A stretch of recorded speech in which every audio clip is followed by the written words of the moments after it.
Hello everyone. In this video, I'll guide you how to easily fix Fortnite error code ESP-DIST-001 using a few quick troubleshooting steps.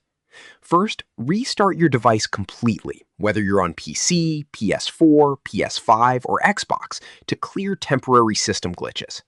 Next, check your internet connection and restart your router, since this error is often related to network instability.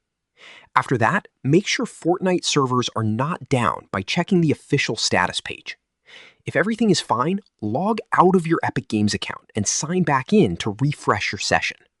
On PC, open the Epic Games launcher and verify game files to repair any corrupted data. You should also disable any VPN or proxy if you're using one, as it can block proper server communication.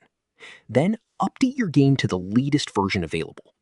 Finally, if the error still appears, reinstall Fortnite to reset all files. These steps should fix the issue and get you back into the game quickly. Subscribe to the channel for more videos.